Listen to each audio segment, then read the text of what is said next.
Bueno, bienvenidos nuevamente.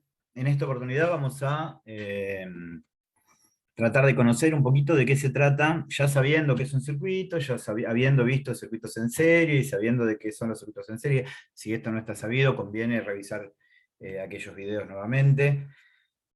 Porque lo que vamos a ver específicamente es cuáles son las características, cómo se conforma un circuito en paralelo. ¿Sí? Circuito con sus resistencias en paralelo o los artefactos que estén puestos en paralelo. ¿Sí? Vamos a compartir un poquito la pantalla. Eh, Estoy buscando lo más correcto. Acá está. Bien, acá tenemos un gráfico que nos muestra un circuito en paralelo. Vamos a diferenciarlo un cachito primero, déjenme un chiquitín, por acá teníamos algún circuito en serie, que ustedes ya lo vieron.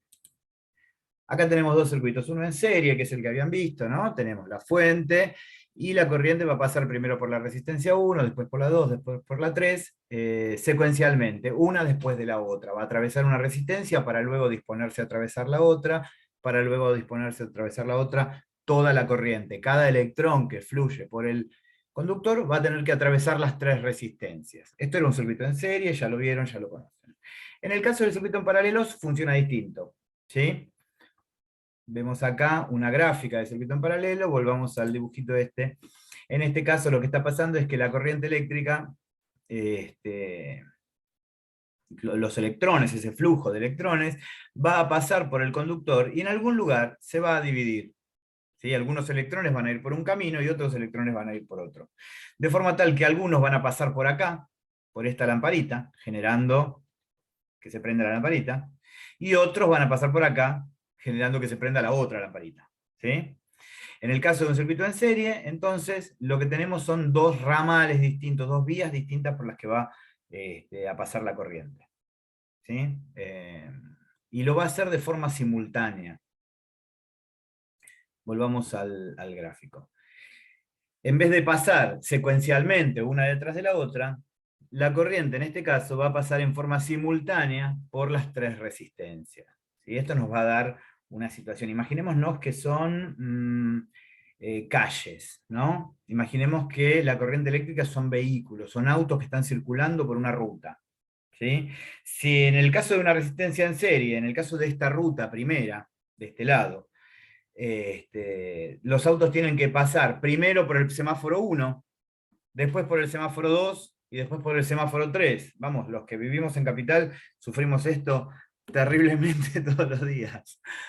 Cuando pasamos por los tres semáforos, tuvimos que, vimos nuestro movimiento, vimos una oposición a nuestro movimiento que se dio tres veces. Pasamos por el primero, pasamos por el segundo, pasamos por el tercero, hubo que vencer tres oposiciones. ¿Sí? Distinto es el caso de las resistencias en paralelo, donde si las volvemos a comparar con semáforos, va a suceder que nuestro auto, de los tres semáforos posibles, solo va a pasar por uno. Y no solo eso, el tránsito que va por nuestra calle se va a ver aliviado por el hecho de que hay otras calles laterales por las que los otros autos pueden pasar, que pasarán por el semáforo 2 o por el semáforo 3, pero que aliviarán el tránsito en la calle en la que estoy yo. De esta manera, cuando yo tengo varias resistencias en paralelo, varios semáforos en calles que son paralelas en esta comparación, me voy a encontrar con que la resistencia que se opone a mi movimiento va a ser menor que las resistencias, no, ya no va a ser la suma de todas las resistencias, ya no me voy a tener que aguantar todos los semáforos, sino que va a ser menor, o igual menor en realidad, que la más chica de las resistencias que tengo que atravesar. Bien, vamos a verlo un cachito de esta manera. ¿Cómo lo vamos a estar calculando esto?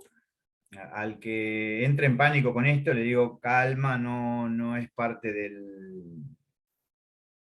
es muy difícil que sea parte de un examen nuestro, hacer cálculo específico de resistencia, puede pasar, pero no es lo habitual. Esto es solamente como para que tengamos una idea de cuál es el mecanismo de cálculo, ¿sí? Y aquí debajo, yo no lo puedo marcar mucho, pero aquí debajo tenemos la ecuación con la que se calculan las resistencias en paralelo. ¿Cómo es esto? Bueno, es re sencillo en realidad. Es la inversa de la resistencia total, o resistencia equivalente, dice ahí. La inversa de la resistencia total, o sea, 1 sobre la resistencia total, va a ser igual a la suma de las inversas de las resistencias parciales que están en paralelo. Como cuenta es una cuenta sencillísima. Para el que sufre con las fracciones, lo agarra, lo mete en una calculadora y se acabó el problema también, ¿no? La inversa de la resistencia total va a ser igual a la suma de las inversas, lo que me va a dar que la resistencia equivalente a la resistencia total va a ser menor que la menor de la resistencia. Esta es la norma con las resistencias en paralelo. Y otra de las cuestiones que suceden con las resistencias en paralelo, ¿sí? Veamos, acá estamos comparando de vuelta, en paralelo y en serie, ¿sí? Si en la resistencia en paralelo yo saco una lamparita, de ahí del portalámpara, va a ser distinto lo que pase que si saco una lamparita en la resistencia en serie. Cuando yo saque una lamparita en la resistencia en serie o se queme la lamparita, la corriente va a pasar y cuando llegue a esta lamparita no la va a poder atravesar porque al estar quemada no va a poder pasar la corriente, ¿sí? Con lo cual esta lamparita tampoco se va a prender. Al estar en paralelo, la falla de uno de los dos genera que la otra lamparita tampoco se pueda prender, ¿sí? O sea, que se corte la corriente. Lo mismo pasa con el interruptor. Cuando yo apago el interruptor, es decir, corto la corriente, al estar en paralelo el interruptor, perdón, al estar en serie el interruptor, lo que va a hacer es cortar la corriente de las dos lamparitas, ¿sí? Para que la corriente fluya, tiene que haber un circuito donde la corriente sale, discurre por el conductor, pasa por los artefactos y llega de vuelta. Si no puede, si sale y no puede volver, entonces no se cierra el circuito y no hay flujo de corriente. Distinto lo que pasa cuando las tenemos en paralelo, ¿sí? En este caso tenemos en paralelo las lámparas, pero después vamos a ver que el interruptor está en serie, ¿sí?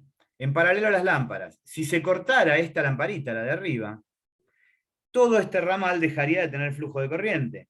Pero este ramal que está acá abajo seguiría teniendo flujo de corriente, con lo cual la lamparita de abajo quedaría prendida, ¿sí? Esta es la forma en la que se ponen los artefactos en las casas. Por eso cuando se quema la lamparita de la cocina no me quedo a oscuras en el baño. Distinta es la forma en la que se ponen los interruptores, porque ahora sí, el interruptor tiene que poder cortar la corriente de un artefacto, entonces necesariamente para que funcione lo tengo que conectar en serie. Si yo conectara el interruptor en paralelo, lo prendería, lo apagaría y no haría ningún efecto. Tengo que ponerlo en serie con el aparato que yo quiero cortar. En este caso, las dos lamparitas, ¿sí? Estas son, a grandes rasgos, las cuestiones generales sobre los circuitos en paralelo. Espero que haya servido, espero que... y bueno, y con cualquier duda, a través de los métodos de los medios de contacto que tenemos, por favor, nos las pueden plantear. Dejamos de compartir y será hasta la próxima.